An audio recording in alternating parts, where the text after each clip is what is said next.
আসসালামু আলাইকুম। আপনারা দেখছেন আন্তর্জাতিক পরিক্রমা। শুরুতেই থাকছে শিরোনাম। ফিলিস্তিন রাষ্ট্র গঠনের নাটক, বিশ্ব নেতাদের প্রতিশ্রুতি কি শুধু ইসরায়েলকে বৈধতা দেওয়ার কৌশল? ম্যাক্রন, রুবিও, স্টাবের মতো বিশ্ব নেতারা কেন পুতিনকে দানব বলছেন? কিভাবে ইউক্রেন সংকটকে ঘিরে বদলে যাচ্ছে বৈশ্বিক ভূরাজনীতি? এবং রুশ আগ্রাসন কি কেবলই ন্যাটো বা সার্বভৌমত্বের অজুহাত? দর্শক, এতক্ষণ শিরোনাম দেখছিলেন। আপনাদের সঙ্গে আছি আমি সাইফুদ্দিন তারেক। যাচ্ছি পুরো খবরে। গাজায় ইসরায়েলের নৃশংস হামলার পশ্চিম তীরে অব্যাহত দমন নীতির মধ্যে আবারও আন্তর্জাতিক অঙ্গনে ফিলিস্তিন রাষ্ট্র প্রতিষ্ঠার প্রশ্ন জোরালো হয়েছে। জুলাই শেষে নিউ ইয়র্কের ফ্রান্স ও সৌদি আরবের যৌথ উদ্যোগে এক উচ্চ পর্যায়ের বৈঠক হয়। সেখানে 100টিরও বেশি দেশের প্রতিনিধি অংশ নেন এবং ফিলিস্তিনি রাষ্ট্র প্রতিষ্ঠার গতি বাড়াতে নানা প্রস্তাব আলোচনা করেন। এই আলোচনাকে অনেকে কূটনৈতিক সাফল্য বললেও বাস্তবতা ভিন্ন। বৈঠকের পর কানাডা, অস্ট্রেলিয়া ও কয়েকটি আরব দেশ রাষ্ট্র স্বীকৃতির দাবিকে সমর্থন জানায়। এমনকি যুক্তরাজ্যও ঘোষণা দেয়, যদি ইসরায়েল যুদ্ধবিরতিতে রাজি না হয় তারা ফিলিস্তিনকে রাষ্ট্র হিসেবে স্বীকৃতি দেবে। আন্তর্জাতিক মহলে এই উদ্যোগকে ইতিবাচক পদক্ষেপ বললেও সমালোচকরা এটিকে নিছক রাজনৈতিক নাটক বলেছেন। কারণ বাস্তবে গাজায় 22 লাখ মানুষ পরিকল্পিত অনাহারে মুখোমুখি, অথচ তাদের জন্য কার্যত কোনো সমাধান আসছে না। বর্তমানে জাতিসংঘের 193টি সদস্য রাষ্ট্রের মধ্যে 147টি দেশ ফিলিস্তিনকে রাষ্ট্র হিসেবে স্বীকৃতি দিয়েছে। সংখ্যাটি বড় হলেও এর প্রভাব মাঠে দেখা যায় না। ইসরায়েলের অবরোধ, গণহত্যা আর পরিকল্পিত ক্ষুধা আন্তর্জাতিক সমাজ থামাতে ব্যর্থ হয়েছে। অনেকের মতে বিশ্ব শক্তিরা হয় ইচ্ছাকৃতভাবে চুপ রয়েছে, নয়তো তাদের রাজনৈতিক সদিচ্ছা নেই। অথচ প্রকৃত স্বাধীন ফিলিস্তিনি রাষ্ট্র গড়তে এই চাপই সবচেয়ে বেশি দরকার ছিল। বাস্তবে বহু আগেই স্বাধীন ফিলিস্তিনি রাষ্ট্রের পথ প্রায় বন্ধ হয়ে গেছে। কয়েক দশক ধরে ইসরায়েল ধারাবাহিকভাবে বসতি স্থাপন, জমি দখল, প্রশাসনিক নিয়ন্ত্রণ আর অর্থনৈতিক নির্ভরতা বাড়িয়ে ফিলিস্তিনের সম্ভাবনাকে শেষ করে দিয়েছে। এটাই ছিল দীর্ঘমেয়াদী পরিকল্পনা। এখন যে কোনো রাষ্ট্র গঠনের আলোচনায় মূলত খণ্ডিত ভৌগোলিক টুকরো আর নামমাত্র প্রশাসনিক ক্ষমতা নিয়ে। আজকের আলোচনায় যেই ফিলিস্তিন রাষ্ট্রের কথা বলা হচ্ছে সেটি হবে পশ্চিম তীরের বিচ্ছিন্ন কিছু অংশ, আর সম্ভবত গাজাকে বাদ দিয়ে ছোট এক কাঠামো। প্রশাসনিক ও অর্থনৈতিক নিয়ন্ত্রণ থাকবে ইসরায়েলের হাতে। রাজস্ব, বাণিজ্য, সীমান্ত সবই ইসরায়েলে নির্ধারণ করবে। এমনকি আইনের ক্ষেত্রেও বৈষম্য হবে, যেখানে ফিলিস্তিনি ও ইসরায়েলিরা ভিন্ন আইনের শিকার হবে। 1967 সালের পর থেকে প্রতিটি ইসরায়েলি সরকার দখলকৃত ভূখণ্ডে অবৈধ বসতি সম্প্রসারণ করছে। ইহুদি নাগরিকদের যেখানে বসবাসের নানা সুবিধা দেওয়া হচ্ছে, এসব বসতিতে বেসামরিক নিরাপত্তা ইউনিট থাকে, যারা অস্ত্র ও অর্থ পায় প্রতিরক্ষা মন্ত্রণালয় থেকে। কার্যত এগুলো সেনাবাহিনীর সহায়তায় চলে। প্রশ্ন হলো, আন্তর্জাতিক মহল কি ইসরায়েলকে এই বসতিগুলো ভাঙতে বাধ্য করতে পারবে? অসলো II চুক্তি অনুযায়ী পানি সম্পদের পূর্ণ নিয়ন্ত্রণ ইসরায়েলের হাতে। ফলে ফিলিস্তিনিরা পশ্চিম তীরের পানি সম্পদের মাত্র 20% ব্যবহার করতে পারেন। প্রশ্ন উঠেছে, বিশ্বশক্তি কি ইসরায়েলকে পানির ন্যায্য ভাগ দিতে চাপ দেবে? একই প্রশ্ন সীমান্ত নিয়ন্ত্রণের ক্ষেত্রে প্রযোজ্য। এমনকি ফিলিস্তিনি কর্তৃপক্ষের প্রেসিডেন্টকেও ইসরায়েলের অনুমতি ছাড়া ভ্রমণ করতে হয়। 1994 সালে গঠিত ফিলিস্তিনি কর্তৃপক্ষ কার্যত সরকারের চেয়ে ইসরায়েলের ঠিকাদার হিসেবে কাজ করছে। নির্বাচন হলেও ইসরায়েল ফলাফল অনুমোদন ছাড়া কার্যত হতে দেয় না। এছাড়া অর্থনৈতিক নিয়ন্ত্রণ ইসরায়েলের হাতে। ভ্যাট, রাজস্ব ইসরায়েল চাইলেও আটকে দেয়। ফলে একটি ফিলিস্তিন সরকার নিজস্ব অর্থনৈতিক নিয়ন্ত্রণ রাখতে পারে না। এইসব বাধা কেবল কিছু উদাহরণ। প্রকৃত সমস্যা হলো, বিশ্ব নেতারা এখনো ফিলিস্তিনি শরণার্থীদের অধিকার, ন্যায় বিচার বা দীর্ঘদিনের অবিচারের কথা উল্লেখই করেন না। অথচ এইসব প্রশ্ন না মেটালে কোনো রাষ্ট্র গঠন কেবল ইসরায়েলি দমননীতিকে বৈধতা দেবে। ইতিহাস বলে, কখনো গণহত্যা বন্ধ হয়নি কথার মাধ্যমে। কেবল নিষেধাজ্ঞা, অস্ত্র বিক্রি বন্ধ ও কঠোর চাপ ইসরায়েলকে বাধ্য করতে পারে। বিশ্ব নেতাদের সামনে আজ 3টি মৌলিক প্রশ্ন দাঁড়িয়েছে। আন্তর্জাতিক আইন কি ইসরায়েলের ক্ষেত্রে প্রযোজ্য? ফিলিস্তিনিদের মানবাধিকার কি রক্ষা পাবে? আর আন্তর্জাতিক ব্যবস্থা কি সত্যি ন্যায় বিচারের ভিত্তিতে দাঁড়াবে? এই প্রশ্নগুলোর উত্তর শুধু ফিলিস্তিন নয়, বরং পুরো বিশ্ব ব্যবস্থার বিশ্বাসযোগ্যতাকেই প্রমাণ করবে। ফিলিস্তিন রাষ্ট্রের আলোচনা যদি বাস্তব সমস্যার সমাধান না আনে, তবে তা ইতিহাসের আরেকটি ব্যর্থ রাজনৈতিক নাটক হিসেবেই বিবেচিত হবে। রাশিয়ার ইউক্রেন আক্রমণের পর বিশ্বজুড়ে তৈরি হয়েছে এক নতুন রাজনৈতিক উত্তেজনা। পশ্চিমের দেশগুলো এবং তাদের নেতারা এই আগ্রাসনকে এক গুরুতর হুমকি হিসেবে দেখছেন। তারা শুধু ইউক্রেনকে সমর্থন দিচ্ছে না, বরং রাশিয়ার প্রেসিডেন্ট ভ্লাদিমির পুতিন এবং তার কর্মকাণ্ডের তীব্র সমালোচনা করছেন। এই সমালোচনা থেকে উঠে আসছে নানা ধরনের কূটনৈতিক চাপ এবং প্রতিরোধের কৌশল। ফরাসি প্রেসিডেন্ট এমানুয়েল ম্যাক্রন এই বিতর্কে অন্তত স্পষ্টবাদী। তিনি পুতিনকে একটি দানব এবং শিকারী হিসেবে বর্ণনা করেছেন। ম্যাক্রন মনে করেন রাশিয়ার আগ্রাসনের মূলে রয়েছে প্রতিবেশী রাষ্ট্রগুলোকে গ্রাস করার এক অন্তহীন আকাঙ্ক্ষা। তিনি বলেছেন এই প্রবণতা রাশিয়ার দীর্ঘদিনের সাম্রাজ্যবাদী মানসিকতারই প্রতিচ্ছবি। এই আক্রমণের লক্ষ্যে ইউক্রেনকে স্বাধীন দেশ হিসেবে টিকে থাকতে না দেওয়া।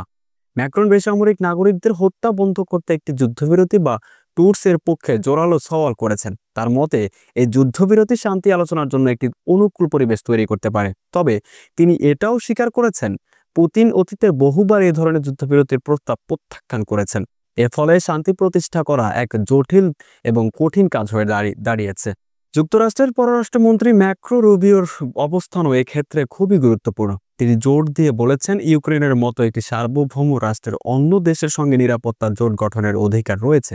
রুবিও উল্লেখ করেছেন যুক্তরাষ্ট্র এবং তার ইউরোপীয় মিত্ররা ইউক্রেনের নিরাপত্তার নিশ্চয়তা দিতে কাজ করছে। একটি সম্ভাব্য শান্তি চুক্তির পর ইউক্রেন যাতে নিরাপদ থাকে তা নিশ্চিত করাই তাদের মূল লক্ষ্য। ফিনল্যান্ডের প্রেসিডেন্ট আলেকজান্ডার স্টাব ইউক্রেনের স্বাধীনতা, সার্বভৌমত্ব এবং আঞ্চলিক অখণ্ডতার উপর গুরুত্ব আরোপ করেছেন। তার মতে এগুলো রাষ্ট্রীয়তার মৌলিক নীতি। এই নীতিগুলোকে সম্মান জানানো আন্তর্জাতিক সম্পর্কের জন্য অত্যন্ত জরুরি।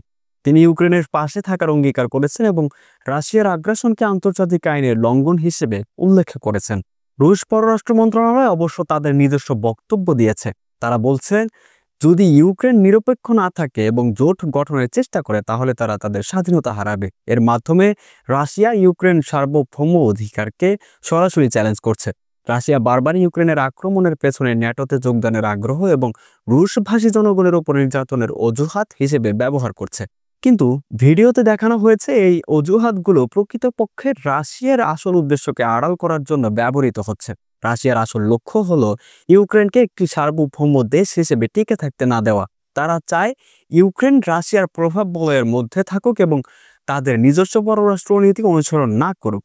এই আগ্রাসন শুধু একটি বেসামরিক অভিযান নয়, বরং ইউক্রেনের জাতীয় পরিচয়কে মুছে ফেলার এক গভীর ষড়যন্ত্র। ম্যাক্রন তার বক্তব্যে যুদ্ধবিরতির প্রয়োজনীয়তার কথা বারবার বলেছেন।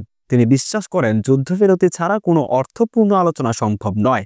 তবে পুতিন কেন বারবার এই ধরনের প্রস্তাব প্রত্যাখ্যান করেছেন তার কারণ হিসেবে ম্যাক্রন বলেছেন পুতিনের লক্ষ্য শুধু ইউক্রেনকে দমন করা নয়, বরং ইউরোপের নিরাপত্তা কাঠামোকে দুর্বল করে দেওয়া। পুতিন হয়তো মনে করেন যুদ্ধবিরতি তাকে কৌশলগতভাবে দুর্বল করে দেবে। রুবিওর বক্তব্য থেকে বোঝা যায় পশ্চিমা দেশগুলো কেবল ইউক্রেনকে সামরিক সহায়তা দিয়েই থেমে নেই, তারা ভবিষ্যতের কথাও ভাবছে। শান্তি চুক্তির পর ইউক্রেনের নিরাপত্তার জন্য কী ধরনের ব্যবস্থা নেওয়া যেতে পারে সে বিষয়ে তারা কাজ করছে। এটি একটি দীর্ঘমেয়াদী পরিকল্পনা যা ইউক্রেনের স্থিতিশীলতা নিশ্চিত করতে সাহায্য করবে। এই পরিকল্পনার মূল উদ্দেশ্য হলো ইউক্রেনকে এমন একটি অবস্থায় নিয়ে আসা যেখানে তারা ভবিষ্যতে আবার আক্রান্ত হওয়ার ঝুঁকি থাকবে না। স্টাফ তার বক্তব্যে আন্তর্জাতিক আইনের প্রতি সম্মান প্রদর্শনের কথা বলেছেন। তার বক্তব্যে ইউরোপীয় ইউনিয়নের নীতির সঙ্গে সামঞ্জস্যপূর্ণ। ইউরোপীয় ইউনিয়ন সবসময়ই আন্তর্জাতিক আইন এবং মানবাধিকারের ওপর জোর দিয়ে থাকেন। ফিনল্যান্ডের দীর্ঘদিনের রাশিয়ার সঙ্গে একটি ভারসাম্যপূর্ণ সম্পর্ক বজায় রাখার চেষ্টা করছে, কিন্তু এই আগ্রাসনের পর তাদের অবস্থানও কঠোর হয়েছে। রাশিয়ার পক্ষ থেকে যে অজুহাতগুলো দেওয়া হচ্ছে তা আন্তর্জাতিক সম্প্রদায়ের কাছে গ্রহণযোগ্য নয়। ন্যাটোতে ইউক্রেনের যোগদানের সম্ভাবনাকে অজুহাত হিসেবে ব্যবহার করা হচ্ছে, কারণ রাশিয়া ন্যাটোকে তাদের নিরাপত্তার জন্য হুমকি মনে করেন। কিন্তু বাস্তবে ইউক্রেনের ন্যাটোতে যোগদানের কোনো সুনির্দিষ্ট পরিকল্পনা ছিল না।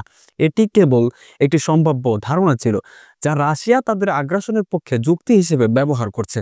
অন্যদিকে রুশভাষী জনগণের উপর নির্যাতনের অভিযোগও ভিত্তিহীন বলে মনে করা হয়। ইউক্রেনে রুশভাষী জনগণ থাকলেও তাদের উপর কোনো ধরনের নিপীড়ন চালানো হচ্ছিল না। এটি একটি প্রোপাগান্ডা যা রাশিয়া তাদের নিজেদের জনগণের কাছে এবং আন্তর্জাতিকভাবে তাদের কর্মকাণ্ডকে ন্যায়সঙ্গত প্রমাণ করার জন্য ব্যবহার করছে।